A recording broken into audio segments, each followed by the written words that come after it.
I just asked you. You're the only person I asked. Oh, okay. Heard. Everybody gets their own questions. Love. I'm not doing all that shit. Are you Ayo. kidding me? This is real shit right here. Damn right. Awkward. We gotta cut this shit out. We're gonna get murked. I just lost my train of thought.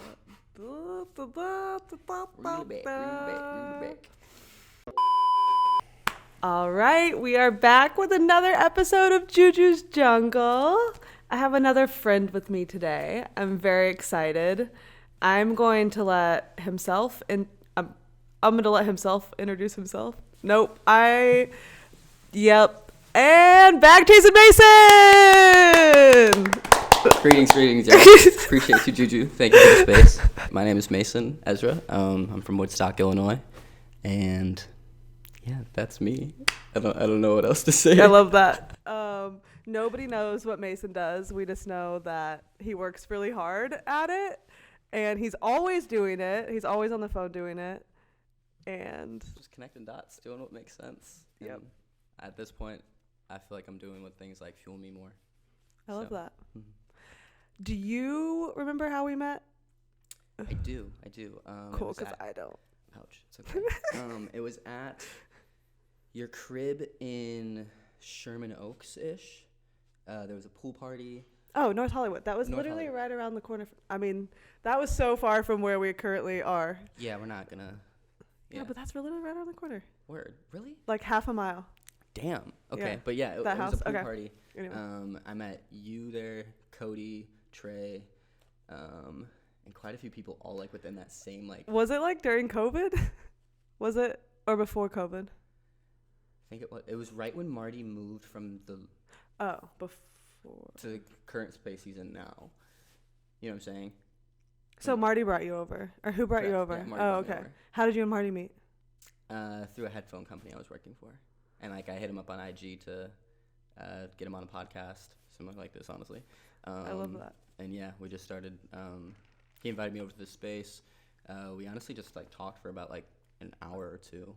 We were just picking each other's brains, seeing how we really like could line up beyond just what the brand was. It was really cool, honestly. Like that was one of the first conversations I'd had within that space when someone was just like, well, tell me about like you, like beyond just like this brand is cool, but like tell me about you, dude. That's cool. Yeah, I really appreciated that. So like I forever, like. And then he was like, let me take you to the coolest person on Earth's house because we're gonna raid. Type shit. And then I met what was the Frenchie, the little dog. Mamba. Yeah, I met him there too. Yeah. Okay, so you came over to my house, pool party. That's how we met. Now we're BFFs. Yep. Cool. Done a lot of things in between. Yep. So many things. I think one of the first like adventures was we ran into each other at South by, and then after that was Coachella, and then it like really. No, Coachella was before. Cause you moved like that was like your last pool party at that house, and then you moved to the A spot. Wait, so we've only been friends for like 2 years? I think 3. 3 years? We met in 2021. What the heck? Or 2020. No, yeah, 2020. Well, I'm trying to think of when I moved out of that middle house. 2020 or early 2021. I feel like I know you for so long. That's crazy. Wait, so we hung out a lot before South by. Like we were close friends before that. Fact, because you lived so much closer to me. Yeah. You know what I mean? So like anytime either of us are like leaving type stuff like from the Hollywood area. Mason is like number one, pull up on you. Let's smoke one. Yeah, allegedly. Talk about it. Yeah, fact. Can't smoke here. I'm kidding. Yeah. I wish we could smoke here one day. Mm-hmm. That's a goal. Okay, so tell me about growing up in Woodstock, Illinois. It was a hoot. Our traffic is tractors, as I've said to you before. Was it a hoot and a holler? You could say that in certain parts of town, because there's definitely like the north side and the south side, because we ended up having 2 high schools, just because more and more infrastructure. We recently just got a roundabout. Whoa. So that will kind of like date y'all to how Woodstock. So do you know the population, like ish? Under 30,000.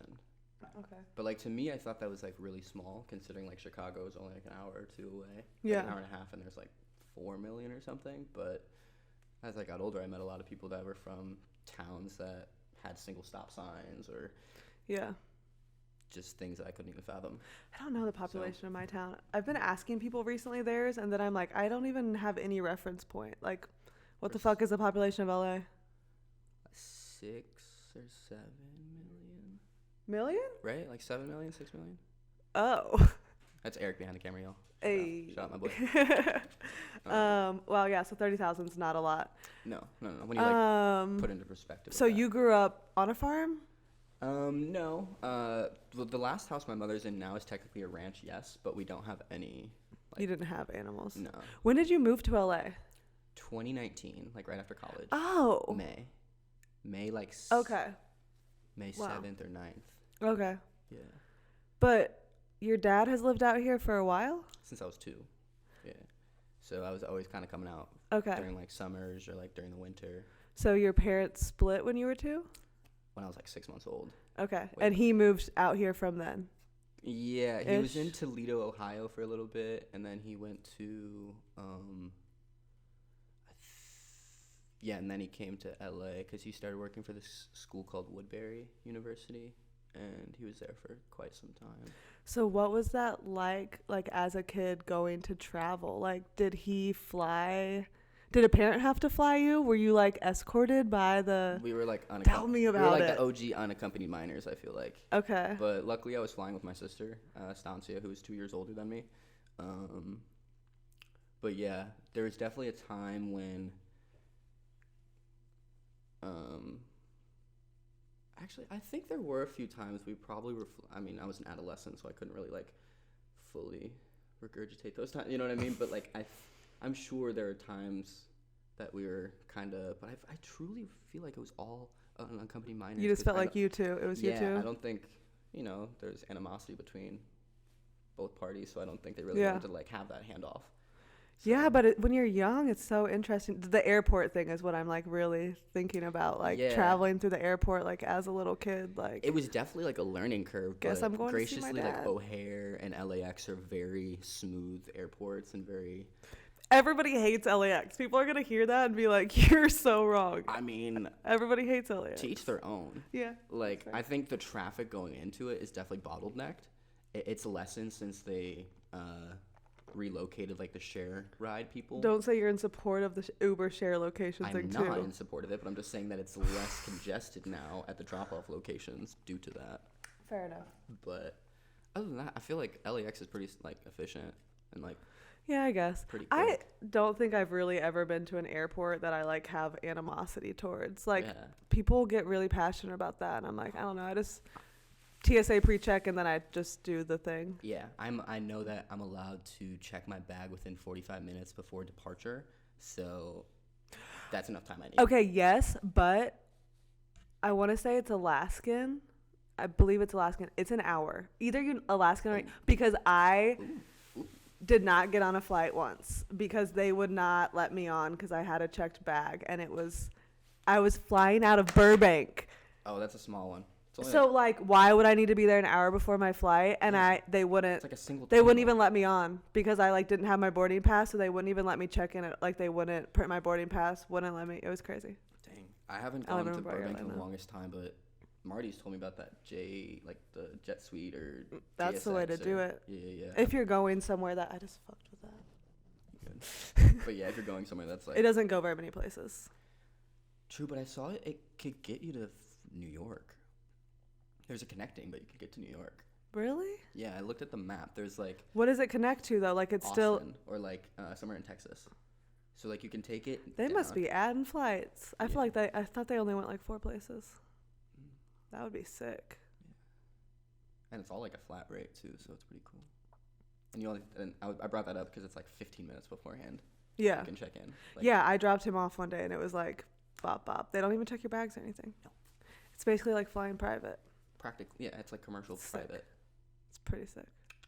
Okay, we got so scrolled away from what we were talking about. Yep. Okay, so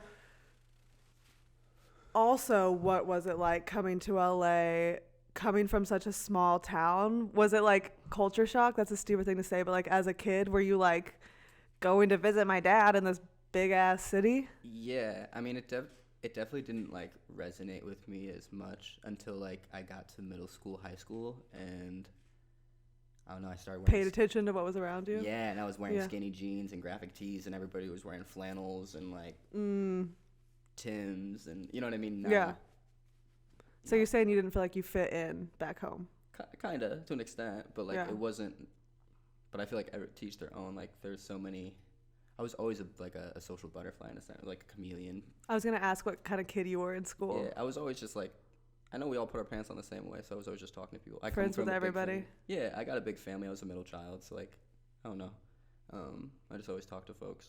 So I had folks in different cliques or. Yeah. What. Did you play sports? I ran. I couldn't play contact sports growing up. Fun fact. Tell me more. There's a medical condition I had, so I had to take some medication, and I wasn't allowed to. And if you know my mom, she was like bubble wrap boy. So I was told I could play chess, swim, yeah, and then so I ran. That was cool. Chess or swimming? Wow. Yeah, The options. Yeah, but anytime I got a chance, like I was doing like I was getting yelled at all the time, but like backyard basketball or baseball. Wait, so like, born with this condition? no, it happened. It actually happened when I was here in California when I was like 9 or 7.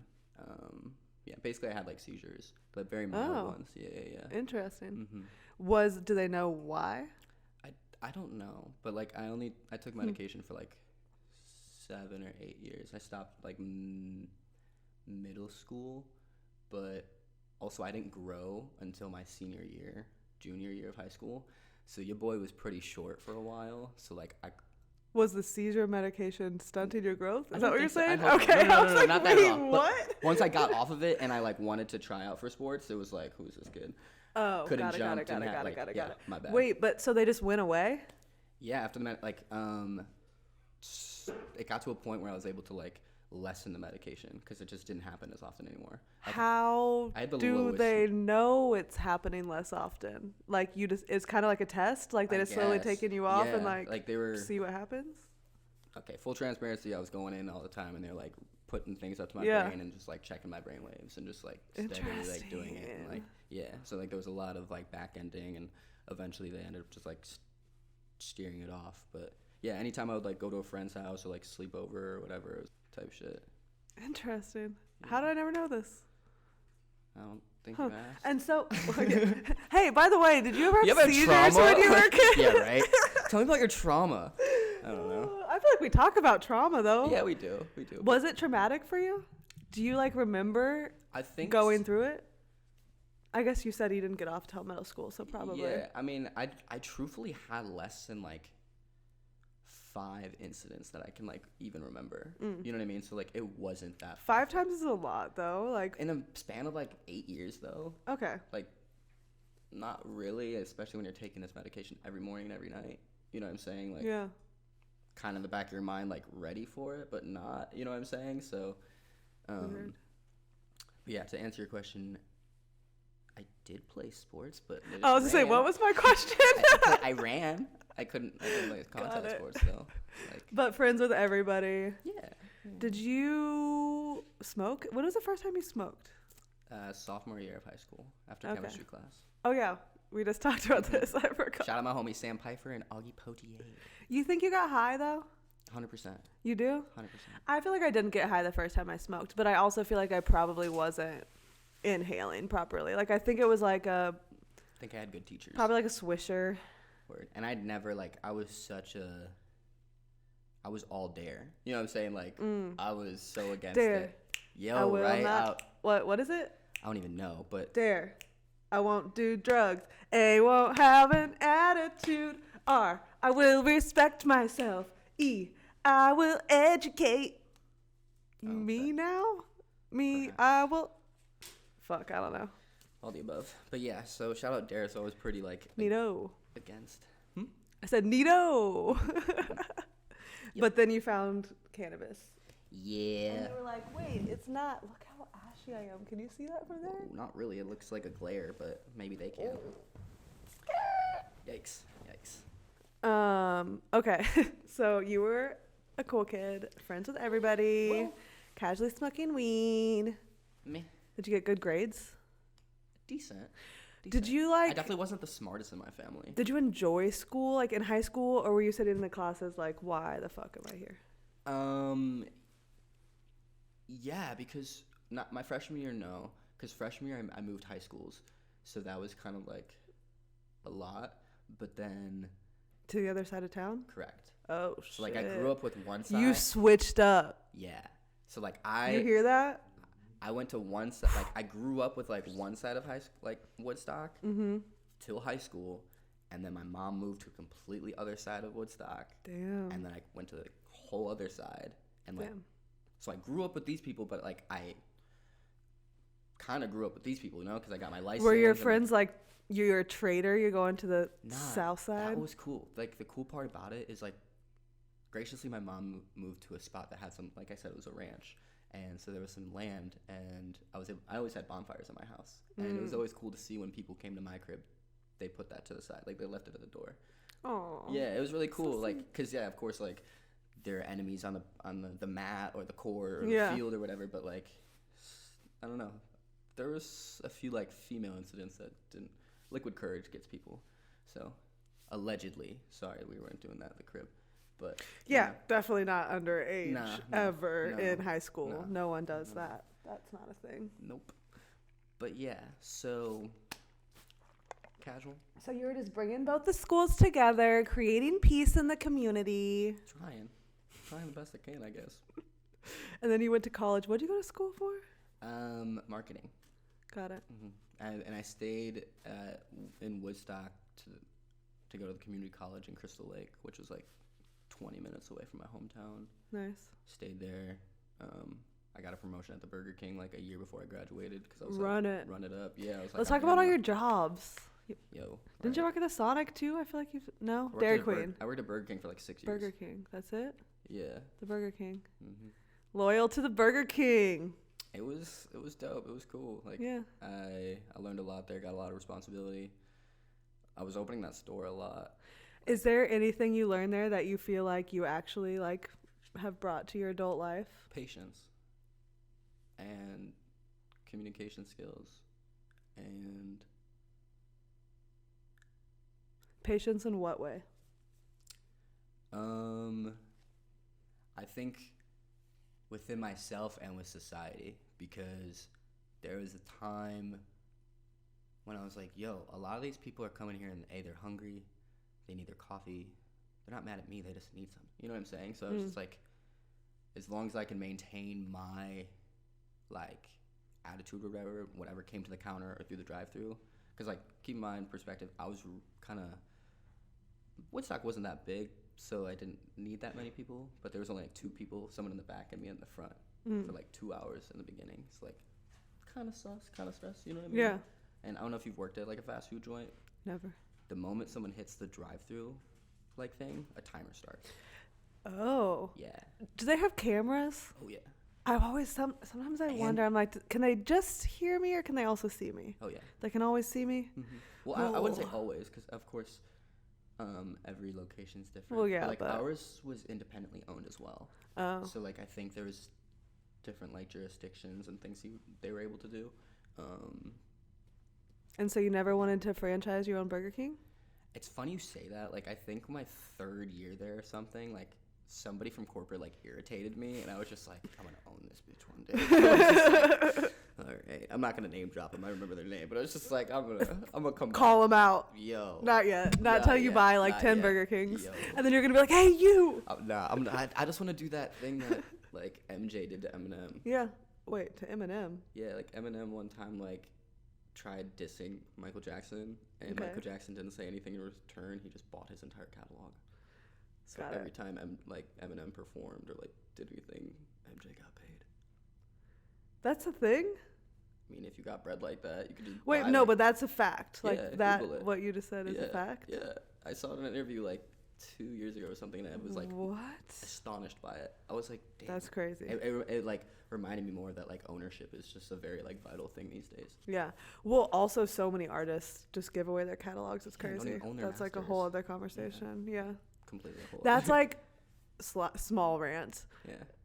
That's actually, I don't know. It's about Taylor Swift. Am I going to get murdered on the internet? I mean, Her she fans just- scare me. She just completely like recorded all her stuff though. It just, when that situation happened where she was like really upset about whatever, him buying Scooter. Yeah. All of the news articles were saying she's mad that he bought her catalog. Like, no, he bought a record label that owned her catalog that she never owned in the first place. So that's her fault from day one. For not owning her own masters. Yeah, like. I mean, anyway. there's fine print a lot of like young folks just don't tend to see or just don't even like realize because people just read headlines and then like go around and bully people. I'm like, know all the information. That too. Yeah. But no, that was a real thing that happened for T Swift. Shout out to her. But it also happens to a lot of people on different scales. Like, of course. It's Because crazy. like we said, a lot of people just they don't have ownership in it. Like they just kind of playing the part until their contract runs out. Yeah, I feel like a lot of artists give it away, like as a bargaining tool, like to work with somebody that they want to work with. They'll be like, "Oh, well, you can." It's like, don't sacrifice any of your shit. Yeah, know your worth, people. Yeah. So, what made you want to move to LA? So many reasons. Like, of course, since my dad lived here, I've been exposed to so many different things and flavors, locations. Like, it was just really hard not to fall in love with LA. I love being outside, so the fact that I could go snowboarding, surfing, and skateboarding all the same day, like, I can get any type of food option out here is beautiful, especially because the signage is that way. It's generally 70 degrees. I don't know what it is in this room right now. It's freezing in this room. I'm so sorry. I really got to figure that out. My nose is starting to run. I'm like wiping it on my hoodie like a nasty girl. Shucks. My pops was out here. My older sister was out here at the time too, Estancia. Oh. And she was making a commotion. Like, she was definitely like just making plays. And I was like, yeah, I need to go to LA because when I was home, I started a clothing brand in Woodstock, and I got a lot of questions from people like why and how. And the summers before I decided to move here, I was talking to like my cousins and just like some other like their friends and just like some people here, and the conversation was different. They're like, what do you need and when? And that just resonated with me. I was just like, yeah, those are the type of people I need to be around. Okay, so the difference in the people was the people back home were saying how. Yeah, and why. And why. Like, and the people here were saying what? Like, what do you need and when? Fire. You know what I'm saying? No, that's fire. So I was like, yeah. I gotta go. Yeah. I gotta go. Like, no questions asked. And because I really almost went to Colorado instead, because I love being outside. And my older brother's there. I was going there all the time during college and such. Like, I went skydiving in Colorado. Like, I love Colorado. Sick. But yeah. California was just that calling. Yeah. It just really was. So, because really opportunity is knocking. Facts. Like, you never know. Yeah. You're literally always like 2 people away from anyone. And it's not always about that. Like, I think more so now I'm trying to like feed and lift up the people around me that like, you know, people choose the people that choose you and like water you and like nurture you. And I don't know, it's deeper than that, than just like, I don't want just the transactional shit anymore. Yeah. You feel me? So I like the statement that you said about the people, and I think that that's also like something I'm working on with friendships, in that I've got to be more particular, in that I need to be around people who can elevate me and maybe are less stagnant. Like, I think I have a habit of, I love everybody, but I definitely have like certain people that just don't have the motivation, and they ask the like why and the how instead of like, let's fucking do this and get money. Yeah, like it's and draining like, almost, and like daunting. Yeah, it's like, yeah. But it's also so much more motivating to be around people who are just like hungry for it and too. like are always down to be like, okay, how can we make this happen? That's what I love about our friends. I feel like we always get together and we're like, okay, this is what I'm working on, this is what you're working on, this is what, like, how can we all, the synergies to how can we help each other? How can we, fire. Yeah, because we all have strengths and weaknesses that can really just uplift each other. Yeah. And we all know slightly different people, have different connections. The connections is everything. Like, solely, the network is so key. Fuck being talented, honestly. Yeah. Like, in some ways, like, talent is honestly half of it out here. Like, I know different part of it. But like, I know so many people who aren't talented who are so successful because they are so good at communicating, hard workers, persistent, finessers, like. Yeah, there's a lot of those. It's crazy. But it's all about who you know. Like, they just hustled their way through talking, and that's so much They're of it. applying pressure. Yeah. Like, and trying. Because it's like, when did it become not cool to try? Like, if you got a passion or like a drive for something now, like, kind of go for it. Because you might not always have that like irk or that like. Yeah. And then later you're going to be like, what if? I think social media confuses people into thinking things can be like a lot easier than they are. Yeah. Like, even when I feel like somebody might see an influencer online and be like, oh, I want to do that job is so easy. Yeah, but that shit is not easy. Yeah, like, none of it. Yeah. Like, it's definitely accessible and tangible. You know what I mean? But like, yeah. But in the same way that everything's a hard work. Yeah. There's so many like sacrifices behind closed doors. I think like because it's opportunity cost. Like that person had to like really dedicate and like allocate time to like craft that one thing. You know what I mean? Whether it's research or whatever. Like doing it too, because that's the filming, life. Like, the editing. Yeah. Like from experience. So like you gotta just like try it. I don't know. Like that shit's crazy. Facts. So you moved to LA. Yep. Where did you move, like, with your dad first, or you just got your own place? Yeah, I was with him for the first, like, 8 months. Okay. That was... You got a job, or what was your... when you moved out here, like, what was your goal? Like, you're coming out here, you're on your way, like, what was, like, in your head, like, the one overarching goal? Or the plan, or... I've always loved music and, like, entertainment, and my sister, Estancia, was in Broadway, so she was running, like... She got booked for Disney and like was going on a cruise, so it was just like, yo, people are really like agents, you know what I mean? And I was like, I talk to people all the time. I was like, I feel like I can. And back home, I was always bringing people together, so I was like, I feel like I can run some place in that space. But you want to do it specifically like in the music space, production, entertainment, like whatever that was, like because also my stepmom worked for Warner Brothers, and like I had a few other just like I've just like seen it be able, you know what I mean? And like I got my degree, so I was like, okay, I could just like send my like resume. Also, I had like 3 interviews when I came out here. One for Tesla, one for Enterprise, and one for like Northwestern Mutual. Like all office like. And who won the bid? None of that. I mean, Tesla almost. Okay, did. I was like, wait, I thought you worked at Tesla. Tesla ruined my joke. Tesla did for like a bit, but then like then I ended up working for that headphone company instead, just because I ended up failing a drug test for Tesla. Oh. Yeah. Weed? Yeah. What year was that? Literally 2020, and it was or 2019. It was right when Elon puffed on Joe Rogan's. So I was like, I'm straight. But then homeboy was like, dude, you're gonna be delivering cars, so it's a liability. I was like, autopilot. It's cool. Yeah, but no, you can't actually. I know. But they did just change that in California. Did you see? You still can't like operate machinery high, obviously. But they also can't discriminate against you. But it's or whatever. Full circle. I ended up doing an event there like later, so I was like, hello, people. I was gonna ask you something. See, this is why I need to smoke weed. Yeah. But I also think, again, back to social media, I feel like short form content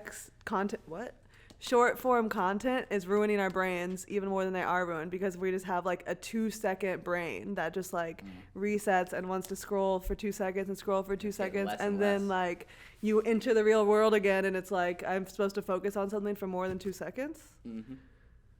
What if I want to swipe past a conversation I'm having in real life?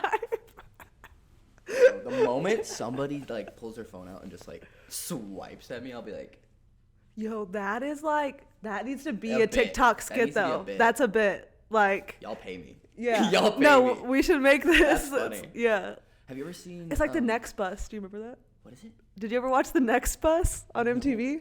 Was it MTV or VH1? Yeah. I know what you're talking about. With like, it was like a dating show, right? Yeah, they'd walk on the bus. Next. Yeah. Some people would get like toe on the bus. Yeah. And they're like, next.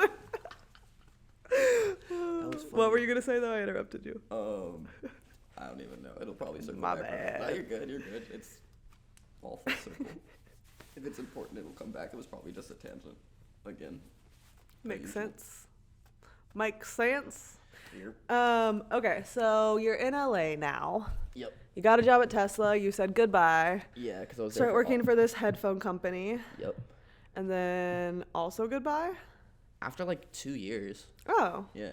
Or like a year and a half. So you're working with them for a while. Yeah. Okay. Like that really got me to understand just how to maneuver through like studio sessions to set up music What were you videos. doing for the company? Yeah, I guess I should ask. Initially I got hired as just a customer service rep, so I was literally just like answering calls, like hold the back of the button for Bluetooth, this and that, you know what I mean, doing like chats or calls. Yeah.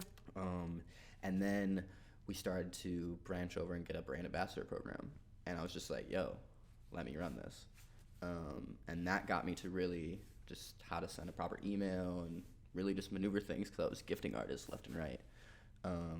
And then shortly after that, a podcast became an idea, and it was just like, yeah, that's how we could really get more people involved with the brand, get them on the show, you know, and they can leave with product and tell their friends about it, this and that. But yeah, I ran that for like a year and a half or so, but it got to the point where my corner office wasn't cool enough, and I kind of wanted to bet on myself and see the people that I met if they really rocked with me for me, or if they just saw like a paycheck involved. Do you still like, are there influencers or people there that you're still connected with? Of course.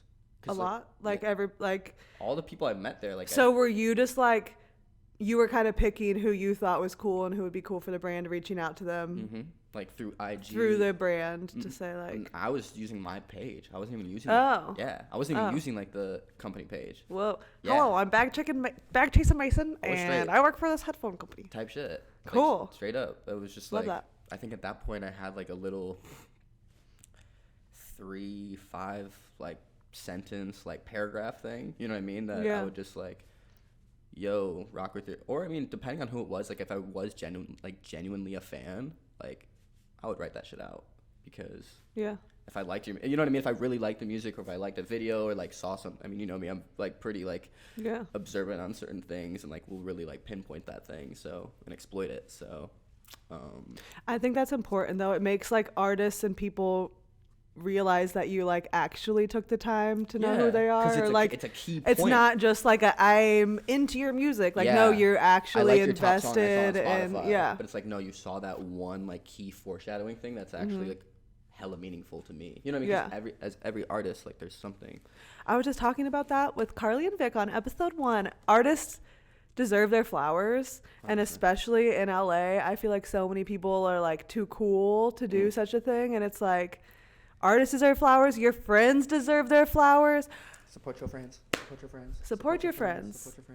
Also, like, think about how many times a day you share or comment on some celebrity's post that you don't fucking know. Are you doing that for your friends?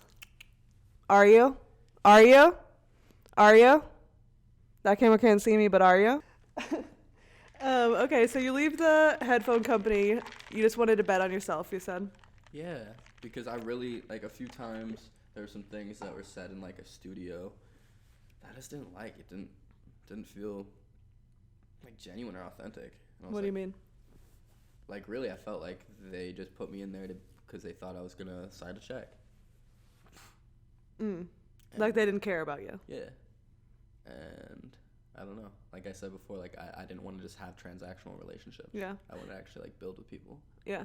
So. I'm the same way in that, like, I'm not driven by money so much, and that, like, I don't care how much money you're going to pay me or who you know or what you can do for me. If our connection isn't genuine, like, I'm not going to work with you. Yeah, especially when it comes to, like, artistic things. Like, you want my art, and I don't even fuck with you? Like, like you want me to share, like, because art, I feel like it's so emotional based, and so like it's like a portion of like your vulnerability. I feel like because you're like giving it to the world. You feel me? So yeah, for you to like collaborate on anything with somebody, I feel like that's why generally I'm so turned away when someone like within the first few questions is like, "What's your IG?"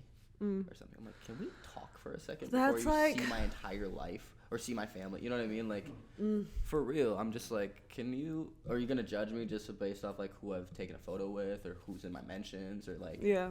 I, like, had to stop going to events for, like, industry events specifically for a while because I felt like that's always what it was. Yeah. Hi, what's your name? What do you do? What's your IG?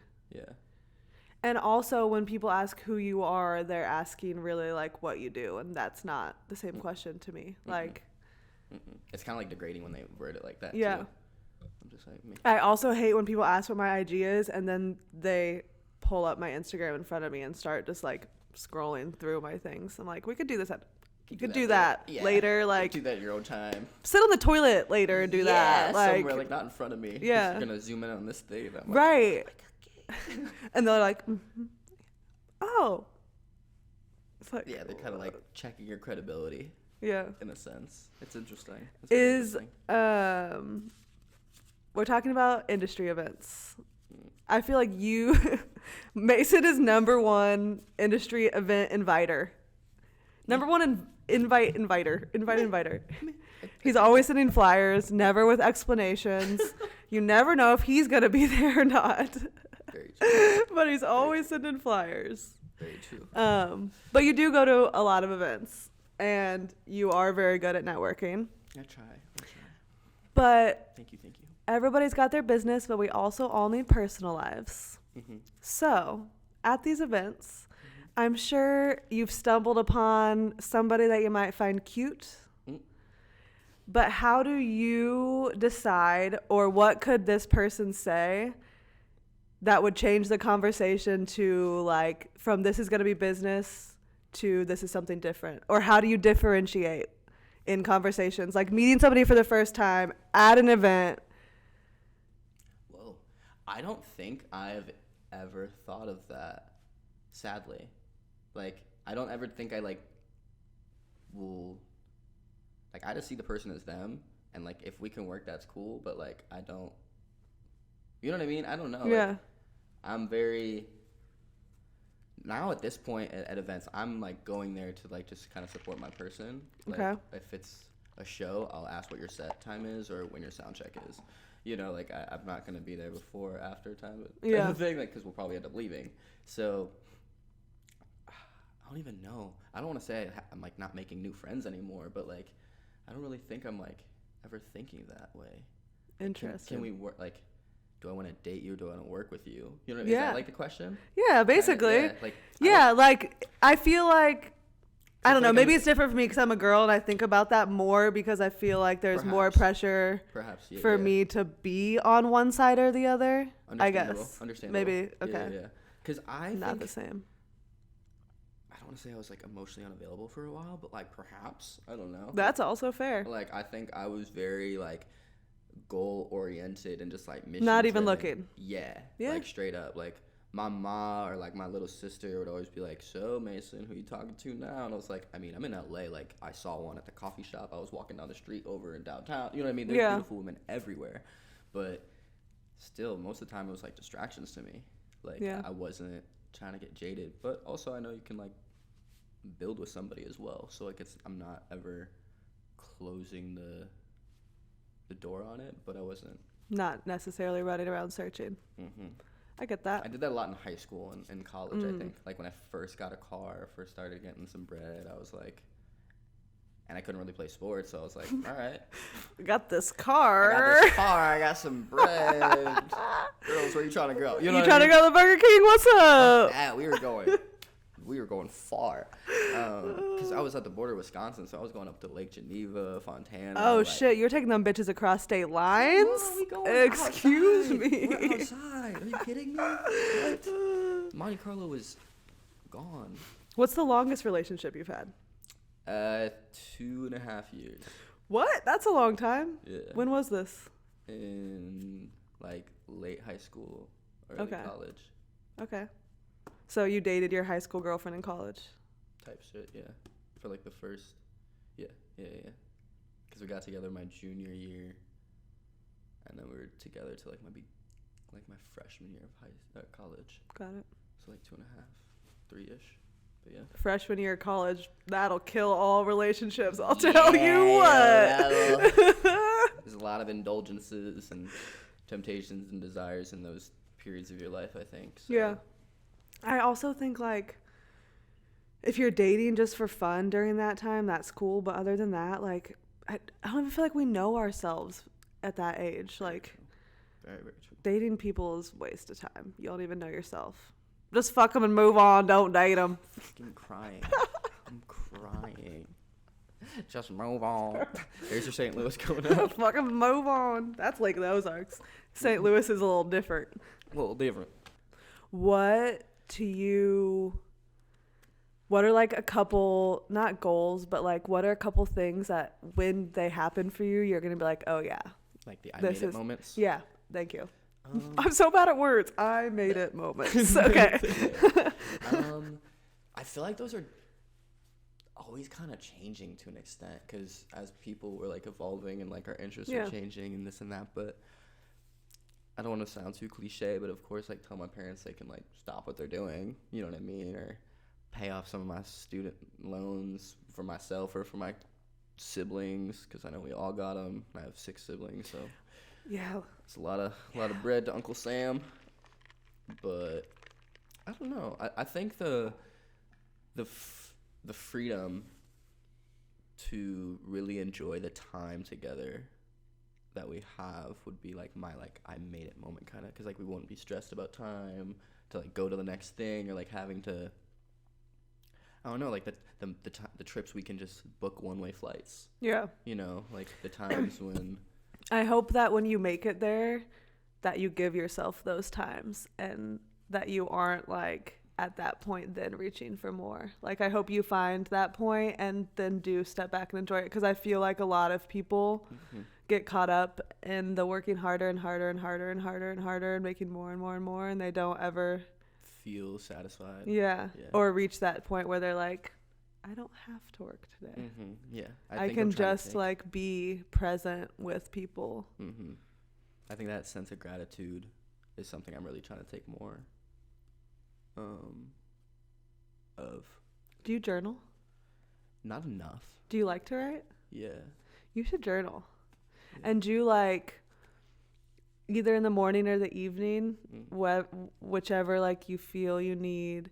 Like in the morning, it would be like how I can show gratitude towards others today. Or in the evening, it could be like things that I am grateful for that happened today. Or like, you know, things like that. Will you remind me that after so I can put it in my phone? Yeah. I got lots of little like, I love to journal. Yeah, that'd be cool. I like to write. I feel like I'll put that like on like some of the top of the pages, just like when I like flip it over. Yeah, something quick. Like, yeah. Hey, fill this page with that. Fill this page with that type of thing. Or even like when you wake up in the morning, like this is how I want to live my day today. Like I want to like compliment a stranger, whatever the fuck, you know, little things. Yeah. And then at the end of the day, you come back to the journal and you say, like, things off. Yeah. And it's not even about checking them off. It's about like, it's about the stories that lead from them. Not like a checklist, because then you're not doing it for. Yeah, I think that's like another problem internally that I'm trying to like get better about. What do you mean?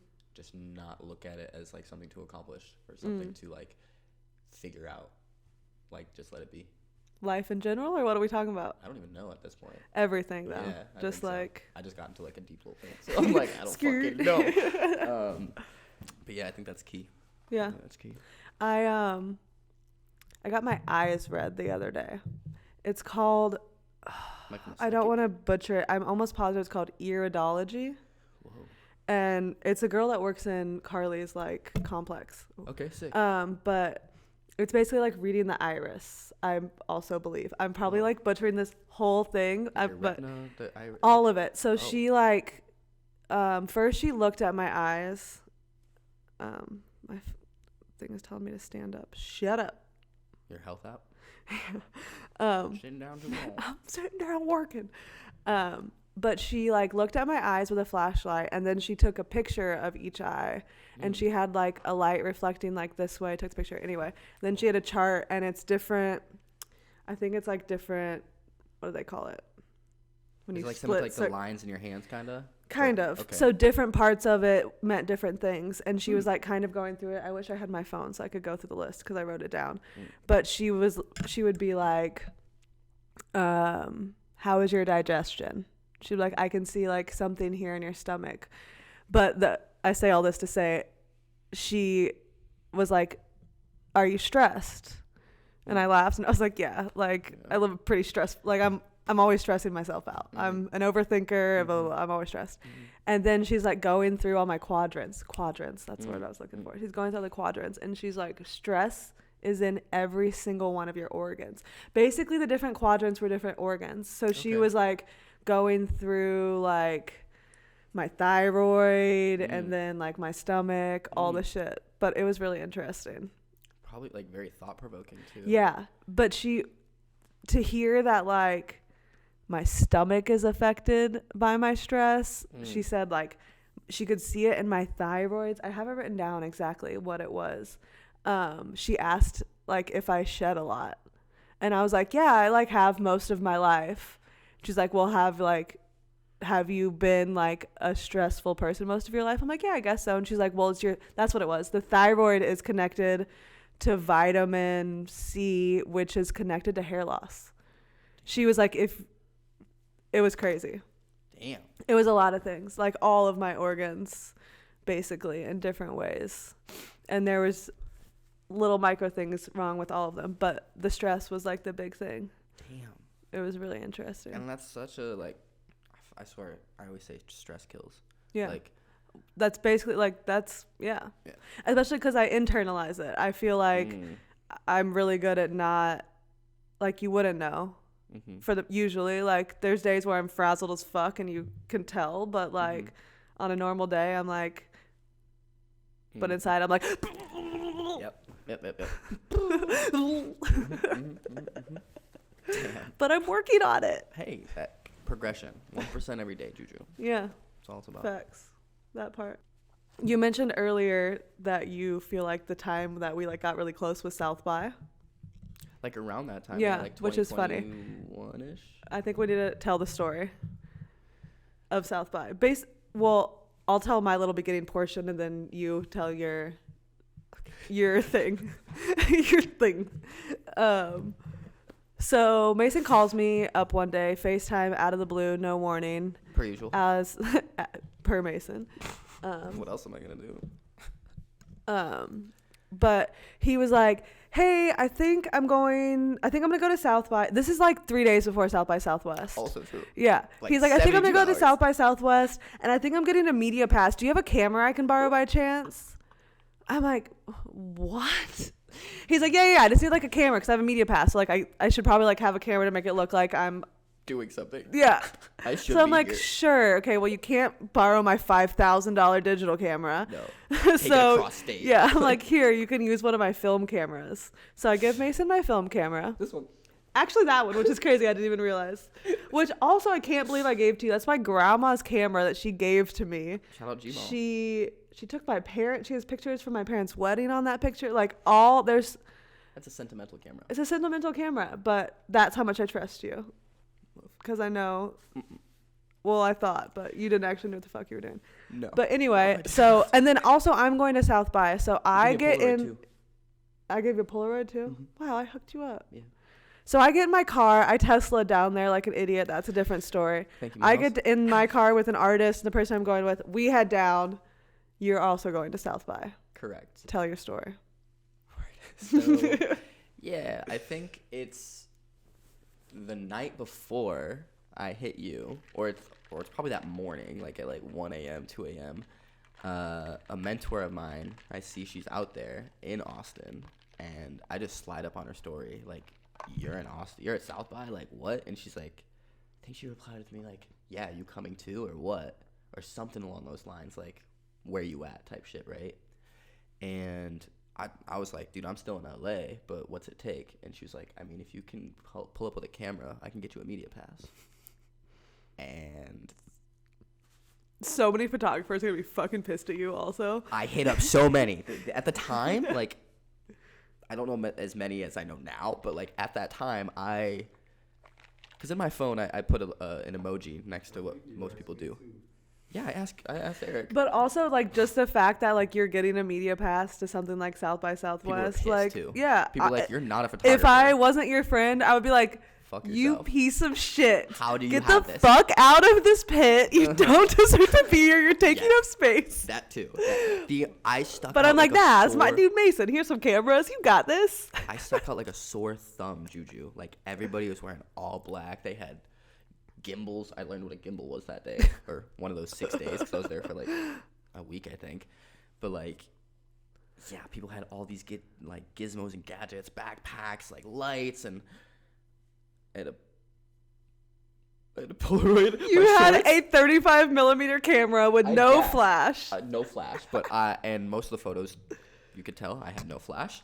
Well, no, that's just a whole nother story. Okay, that was portion of them, yes. I didn't realize I wasn't supposed to open the back of the camera. So we're like, I YouTubed it. I get down to South by. We're both doing our things. We're like, it's a big venue. There's a shit ton of things going on. There's music. There's panels. There's it's film. There's games, everything. yeah. So like, so much things going on. So we're doing our thing. We finally run into each other at like outside a panel or something. Yeah. And Oh yeah, it was his role. The Rolling Loud one. Yeah. The artists Yeah, stop yeah, trying yeah. to be booked or get booked. Yep. Mm-hmm. And he's like, yeah, I need to change the film. This guy, this is only camera people are only going to feel this pain. But he takes this camera and he just opened up the back. Film exposed, dying in front of my face. I smacked it closed. I'm like, what are you doing? He's like, what do you mean? This is how I've changed the last 3 rolls of film.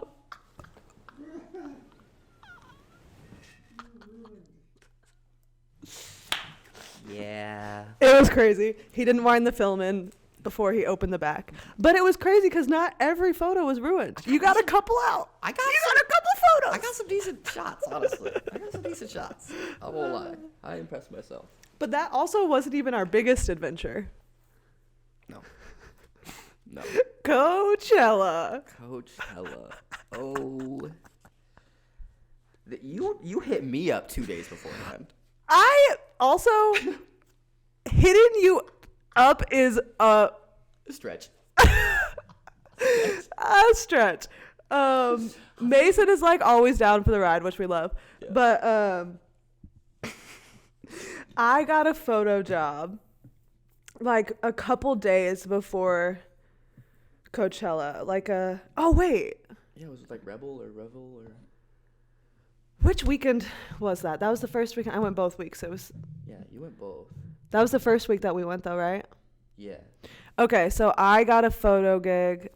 Anyway, I have a gig for Coachella, like party that's not affiliated. I don't know if you haven't. Outskirts. Yeah, if you haven't been to Coachella, there's like Coachella the festival, but then the whole city around it, and also like Indio and Palm Springs go up. All the cities around it. There's like brands throwing events, and they're like usually what everybody's actually at. Like, And like a lot of people and just a lot go of people to Coachella just for the after parties. And it's like a lot of day parties. It's a lot of Or just the parties in events. general. Yeah. So I was shooting. I got booked to shoot a day party, like really last minute. And Mason was over at my house, probably smoking, and we're like talking about this or whatever. I don't remember exactly how it went down, but Mason's like, "Yeah, I'm down to go to Coachella." Yeah. I'm like, "Oh, okay." Like, yeah. I mean, I'm going because I'm working, and I got a pass because I was also working for this company that I was like doing some social for them. So I ended up having a pass to the actual festival, and also was working these events. And I also had a place to stay. But Mason was like, "Yeah, I'll come to Coachella." I'm like, figure it out. "Okay." Figure it out. Yeah. And me like thinking that he's like gonna buy tickets to Coachella or like make a plan for himself. No, he just like gets in my car. I hit up a few people that were also going. Oh, that first night was wretched. I honestly couldn't even tell you what happened that weekend. Where did you stay the first night? I stayed with J&J at like their some like hotel thing in like the Uber was like $80, $100 or something. That is the thing that sucks about it, because it's like Palm Springs, Indio, everything's so spread out. Like it was like 30 miles away from like the festival. Yeah. Or something. Yeah, also didn't have tickets, so I'm like trying to get him in, trying to fucking pass the wristbands back, do the bop bops all weekend. Made it happen. We did make it happen. Made it happen. That is not the first time I've passed a wristband. Also, backwards at a festival to get people in. and because the one day you were doing the day shoot, you let Oh, me I use gave you my yeah. band. Yeah. Graciously, I got to see Masego and like Coffee and Jid and some folks. Legend. We. That was a crazy weekend, though. Yeah. I really don't even know what happened. No. It was a lot. My white hoodie was gray, or was like khaki. Well, white Yeah, to the desert it was is rookie move. not the best choice. No, rookie move. Yeah. I met Jordan that weekend too. You didn't know her before that weekend? Mm-hmm. That's crazy. That's why I was, one of the reasons that's how I got the pass to the festival, because I was working for that TV company she was working for. Let's talk about your trip to Africa. That was a hoot. That was a gnarly time. That was very enlightening. Like, I saw some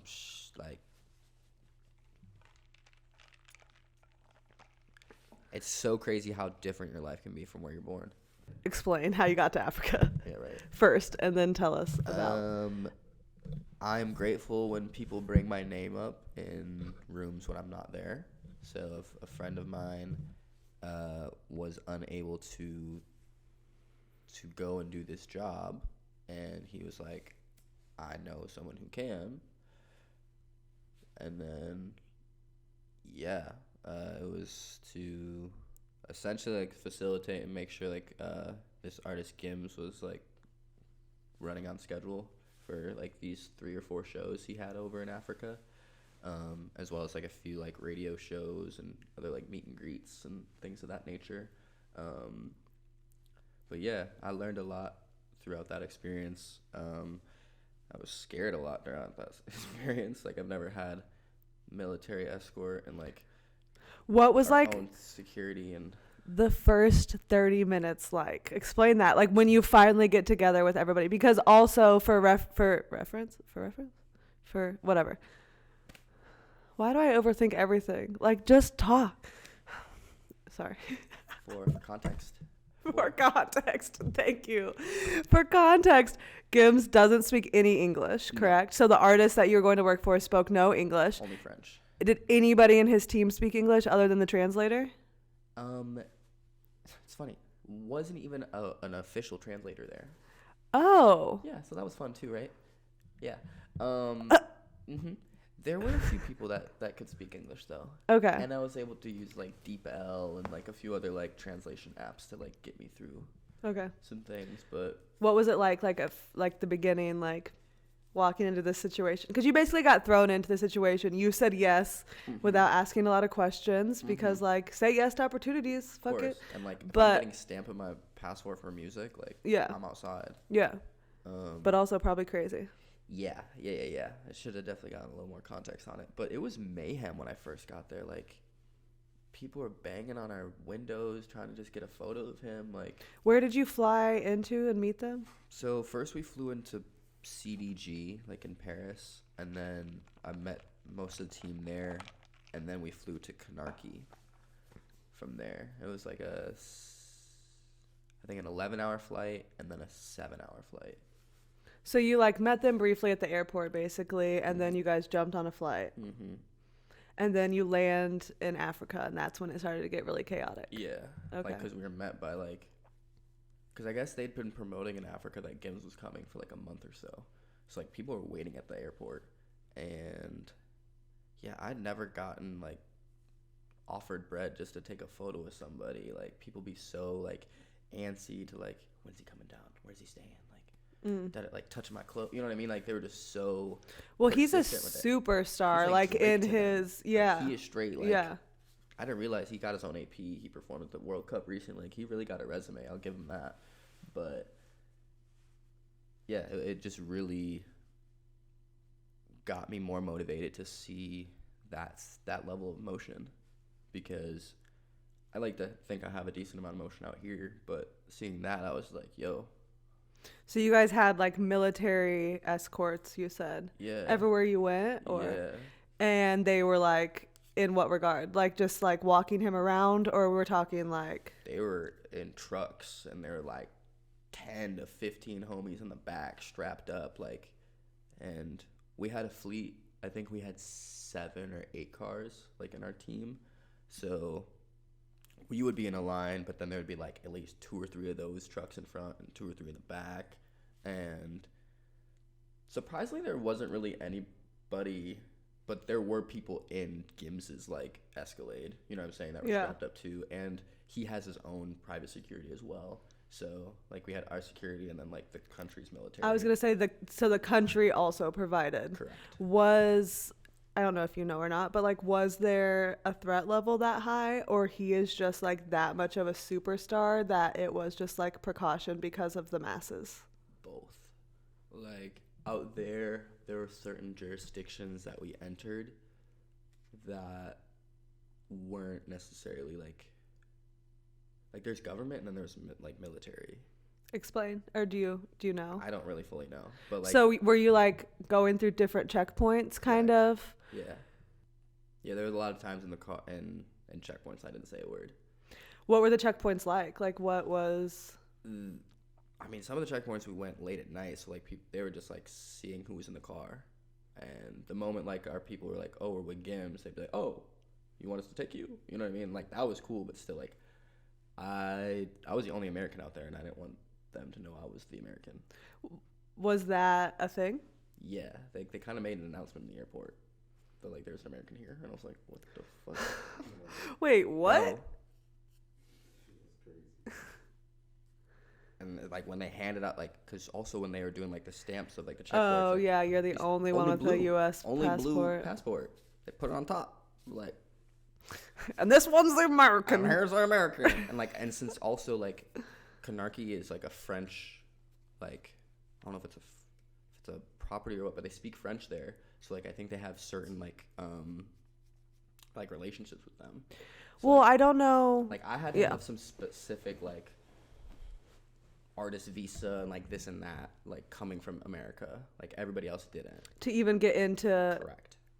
that city? Is that a city or a country? A country. Yeah, so, like, that part or that capital or whatever. Interesting. Because there was also, like, potentials, like, I had to get, like, some yellow, like, there's a few vaccines I was supposed to, or may have to get or something, but the artist visa, like, bypassed me from it because I was only there, like, a bit, and we were having, like, a strict schedule or whatnot. We weren't mingling with, like, the people or... Interesting. Yeah, it was a lot of, like, back-ending, like, stuff that happened. Very interesting. Yeah. I do know that a lot of, like, French, not colonies, but the French went to Africa and settled, like, in the same way that, like, we, like, do, like, the religious whatever, like, they did that and, like, set up schools. Right. And that's why a lot of the kids speak French. Yeah, because they're French-owned schools. Fire.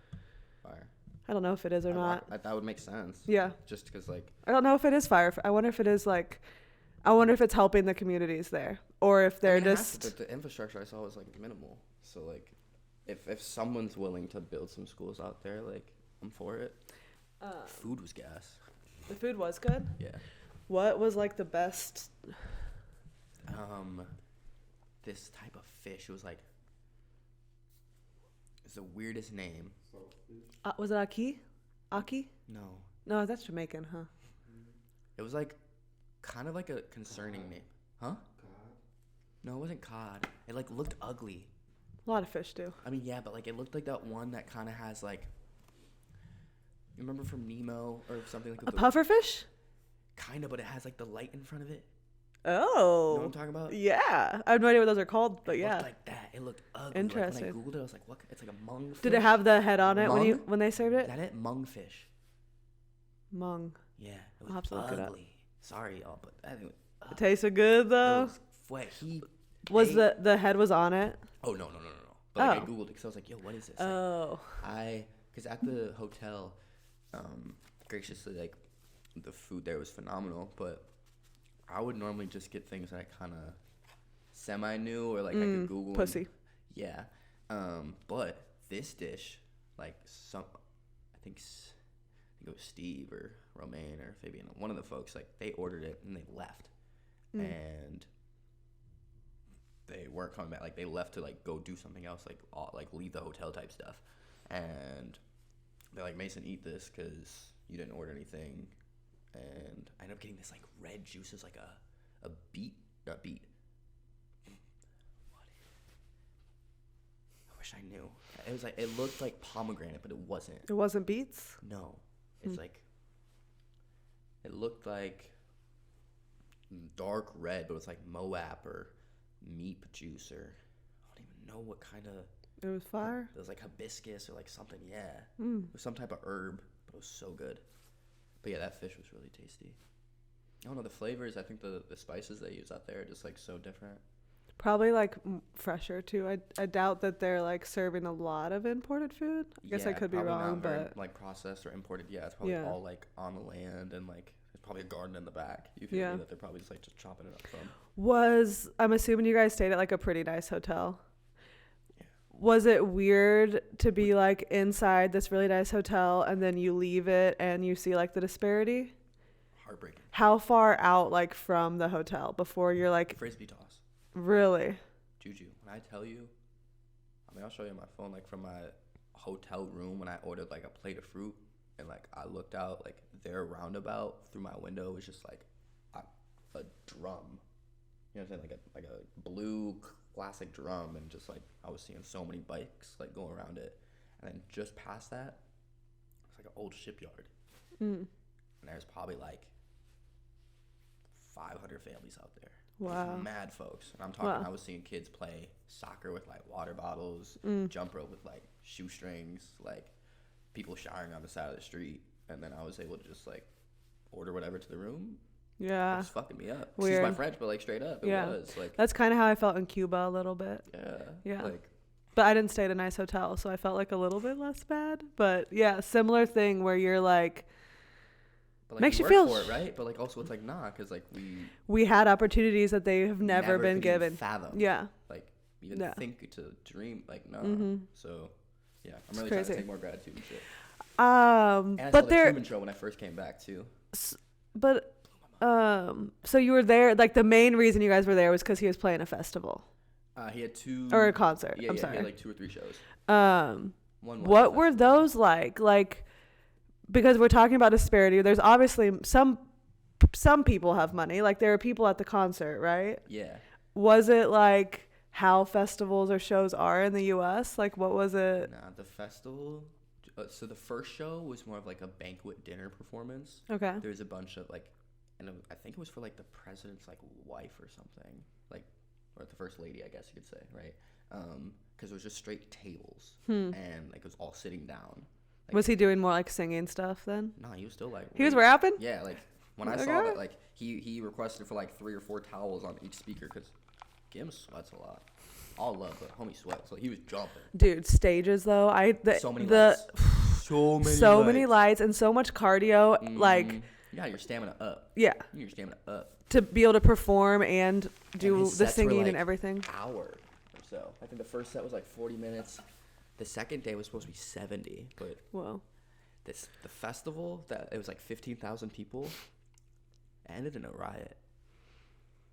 What? Power went out like 3 or 4 times, and the power in the whole festival. Yeah, like the stage power went out. His mic went out. People started throwing. And people got angry. People started throwing water bottles. The moment a rock was thrown, the back of my hoodie got ripped to go to the cars. They evacuated everybody. Yeah. How long did he play for? He played 3 songs. That's crazy. He was supposed to have a 70-minute set. A 70-minute set and he played 3 songs. The second song, power went off. People were like losing it. And he was like, sorry y'all, like, I'm gonna get you back, da da da. Yeah. And then like halfway through the 3rd song. That's so frustrating.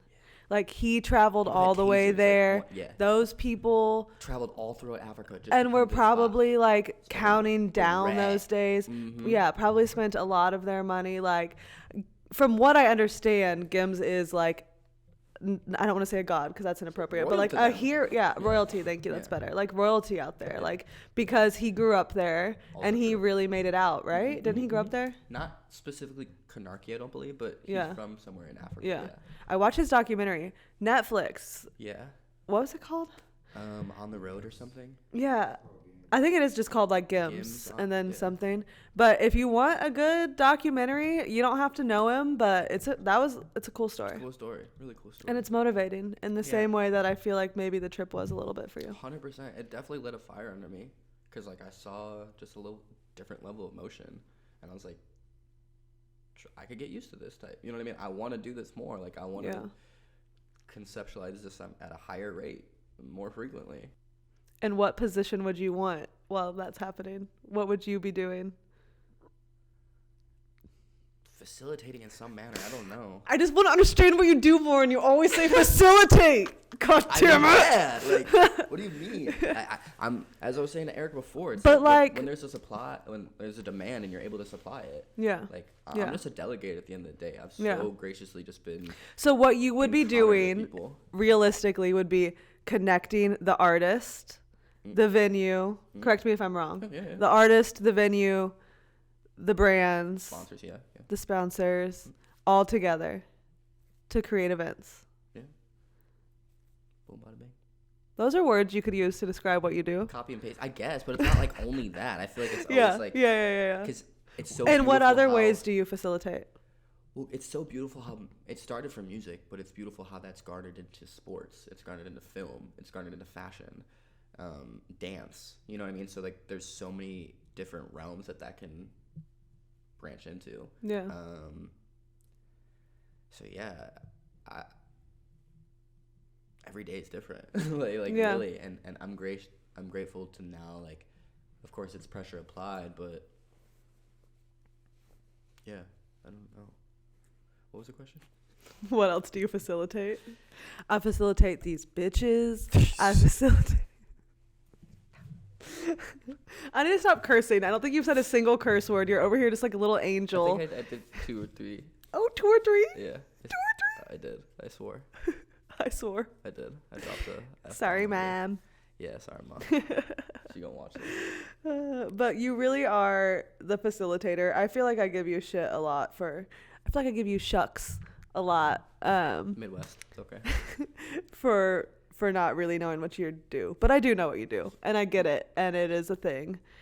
That you do. To a lot of people. I mean, I don't really fully get it. Because, like, I think there's, like, borderline imposter syndrome I have often. Because it's like, I'm just having conversations with people. Yeah. Like, bottom line. Yeah. But you are, I would say you, and then there's this one other guy that I know that I met through Chanel. That, like, if I need something... I'm going to text one of you two. Like, somebody hits me and is like, do you have an old school car for this shoot on Thursday? Like, I'm probably going to text both of you. Do you have a venue for this? Like, I'm probably going to text you. Like, but that's what you do. Like, you are a Rolodex. Like, you are what you need, I got it. And I'm trying to, like, just really, because, when I first came into the things, like, I primarily was, like, hip-hop and rap. But then I was like, not everybody listens to that or even like gravitates toward that scene or that image. And yeah, I just slowly like stretched my tentacles, I guess you could say, to I'm a student every day, Juju. I'm always trying to learn more. Like, music supervision has become like an interest to me. Like, some of our folks have gotten songs in like video games before, so it's like that's really cool. Getting music in commercials, films. Placements is what you mean. Yeah. Like, that is just so, syncs and placements are just such a whole other bracket and level of things. So. Yeah, but totally in your realm, in the same way that like you have the artist connections. Now you just need to have the movie connections to get those syncs. Sick. Drum roll. Just another thing. Just another fucking thing. Yep. Wait on it. By the time this episode airs, I feel like you're going to be on a trip. Yep. You want to talk about your little trip? Yep. I can. I mean, you don't have to. I'm going to disappear for a little bit, y'all. I'm gonna go tap in with some culture, see my family. Where are you going first? Flying to Paris on Sunday, and then I found out just a few days ago, like last week, that it's Fashion Week, like the 16th to the 21st. Sick. So I'm trying to, I'm asking a few people that are out there / that are going there, just for some ends, because tickets to Paris Fashion Week are like $3,000 a pop. Well, yeah, I'm not those doing it. again. It's like you don't pay for those. You just Also have to true. know somebody. Yeah. You just So get I'm invited. well, if I Yeah. didn't know anybody else, like I want to go, but I'm not paying that. Like That would be really cool, though. That'd Be super cool. Mm-hmm. I would love to do a fashion week. So after Paris, then where are you going? Well, like if I can go to Fashion Week, I'll stay in Paris for that bit. But I have a train to Bordeaux like that day I land. Like I land at 4, and I have a train to Bordeaux at 7, and then I was gonna be in Bordeaux for probably like a week or so, then go down to Biarritz possibly, which is like on the border of Spain. Okay. And then either go down to Spain for like a day or two to see some friends that I met here from. Remember that tattoo studio Ganga in West Hollywood? Have I taken you there before? Mm-mm. Okay, well, for some tattoos we go there. Great. Oh, They yeah. do like the no pain Ganga where people like go under like the anesthesia. Oh, yeah. The dentist Yeah, office yeah, and yeah. stuff, you know I've what I seen mean? that, yeah. But some of my old like roommates were photographers for them, or for him. Were they the ones that started that show where it was rappers and they were putting them under and they were like blasting their whole body and they would have a bunch of tattoo artists working on them? Okay, yeah. They've done like yeah. Posty and like Yeah, Lil yeah. Uzi and like Yeah. Dirk. Yeah. That's insane to me. That's a whole other thing. Well, But it's such a like. I think they also get like their wisdom teeth done. Like, they no, get that's their the thing, veneers. right? Yeah, They yeah, do yeah. like the teeth and the tattoos at the same time. That has to be dangerous. It's a lot of anesthesia. Didn't somebody get fucked up doing it? I don't know. Didn't one of the rappers like get fucked up? Not like fucked up permanently, but something happened. I think I know what you're talking about, but then I he, can't like, remember. tried, like, hiding it because he didn't want people to know that like he didn't go through the pain of the tattoos. It is like, I don't know. I think that could be Kinda like a bitch that's move. a hot topic. Like for tattooers, are you a bitch if you go under for your tattoo or are you not? My thing is, I get it from the not feeling the pain thing, but also like if people just want it for art, why do they have to go through the pain if they don't want to? That's like saying you're a pussy for going under during surgery when they could just cut you open when you're, like why if it's right? available. Yeah, 100%. I mean, I am into the pain of a tattoo needle. I'm not going to lie. It hurts so fucking good. But for people who don't like it so much, I support them going under anesthesia. How's your tattoo? I need to see it. I got 3. By Fee? That day? No. Oh, I had 2 before then. by a different person? Yeah. All on the same day? No. Your first 3 tattoos ever, though? Yeah. You just blasted yourself 3 times? Off Kinda. top? Yeah. That's exciting. Are you addicted? Kinda. I love Sorry, tattoos. Mom. She's against it? She doesn't know. Well, hopefully she knows before this airs. Probably not. But Well, I got one for you, Mom. I love you. you know what? I feel like people's argument, or at least my parents, is like, your body is a temple. Yeah, and what temple, church, or any of those aboves have you not gone into and they've been beautifully painted? Like, specifically, I grew up in a Catholic church. Like, my church was colorful, painted glass, Vibrant. everything. Like, The stained if glass that is my window. body, then I'm painting that shit. Point blank period. Drop the mic. Type shit. Because, I mean, it's so true. Like, those stained glass windows are so stunning. Yeah. I do love stained glass now, I think, because of church. Like, I think that's I think, where you can really appreciate them. yeah, there's, like, cool synagogues that have, like, them all the time. I need to go to the Taj Mahal. That's all I know. Taj Mahal's in India. I was really nervous to be wrong. Because of this trip, I think I've been, like, more geographically inclined. Because I think I'm going to go to Amsterdam. I'm going to go to Scotland. Do you have any family over in India?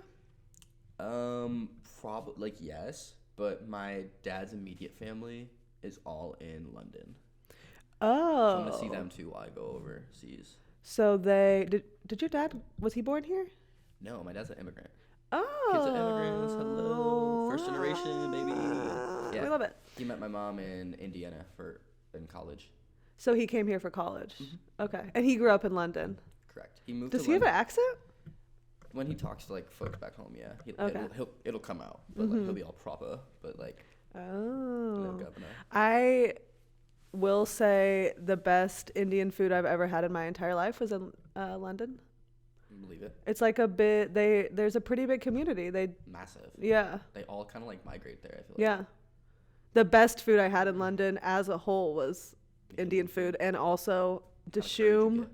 You have to go to Dishoom. Have you been? Have you been to? Are you going? I went to London in 2012. Okay. For like all of 2 days. Okay. Don't Was know. London on your itinerary for this trip? Dishoom. Dishoom? I'll send Dishoom. Yeah, Dishoom. send me that too. Best Dishoom restaurant. And, I'm probably like Brady. wrong, and there's probably better dives, but it's all preference. The best chai, like Oh. everything. Maria and I dog makes went, some and crazy we were chai. just in heaven. Damn. In heaven. I'll have to peep because I got family in London and in Bristol area. On all your dad's family? Mm-hmm. Interesting. Yeah. Are these like family members you know well, or just like distant people that you're gonna be like, what's up, we're family, I'm staying with you? No, yeah, I've definitely like I talk to Kieran like every day, like, but I wouldn't say I talk to all of them all the time, but we generally greet each other for like holidays and this and that. That'll be cool though, to like spend time getting to know a little bit more family that you don't know so well.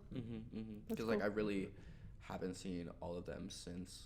I mean, a few have come to visit over the years, but not all collectively together, you know. So, and my pops was possibly gonna do some work at, I think it's York University or some school out there. He's a professor. You keep talking about schools. Is he a professor? No, he works he is a motivational speaker or something.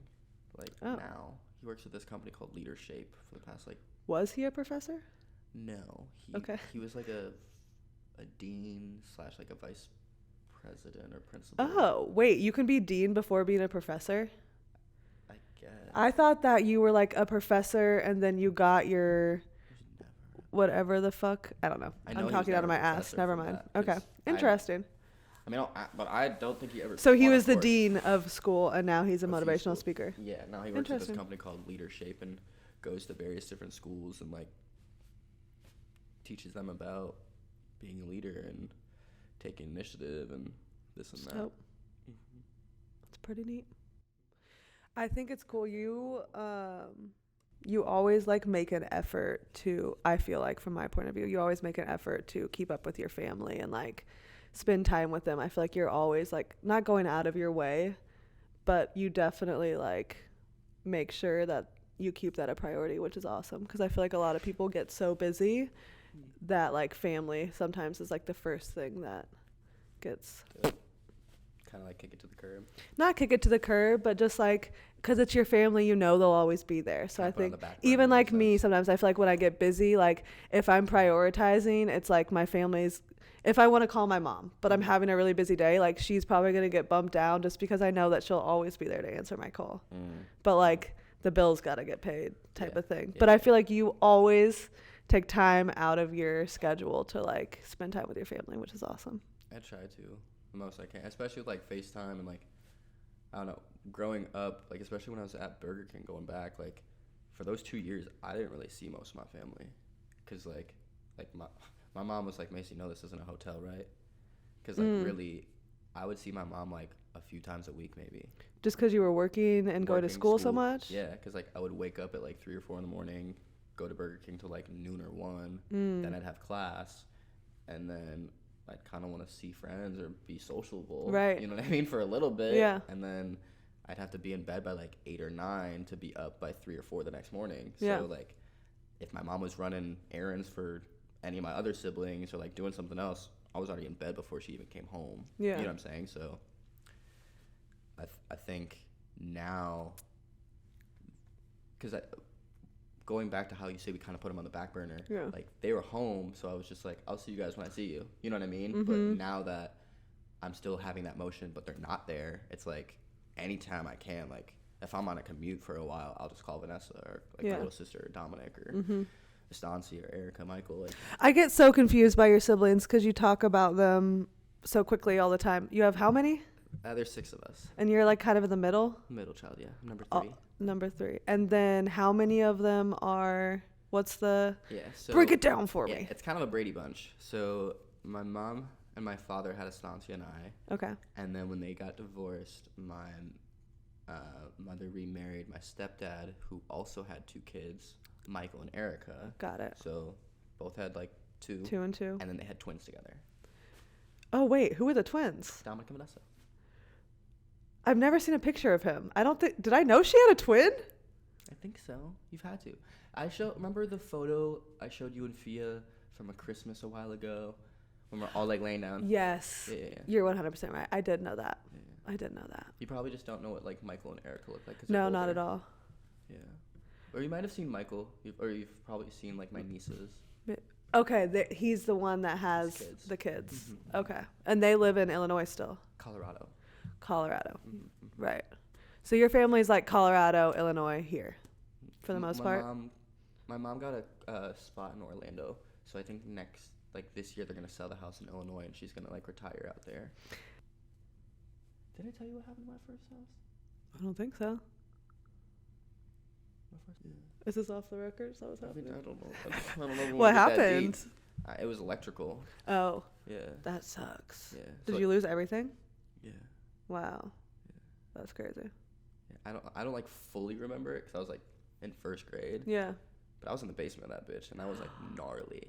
Oh, you were at home when it caught on fire. Was everybody home? No, it was just me, Vanessa, and my stepdad. Oh, shit. Dominic was in the hospital. My mom and Estanza were in the hospital with him. Yeah. What do you mean he was in the hospital? Dominic was born with one kidney, so he was like at the hospital. So he was, bit. okay, Yeah. sick at the hospital. Type of shit. You're at home with your sister Mhm. and your stepdad. Mhm. The house caught on fire. Yep. Whoa. Did he like carried you out? Like, were you sleeping? Nah, I was watching Sword in the Stone in the basement. Sick. Yeah. Good choice. Vanessa was sleeping upstairs. He got her. Okay.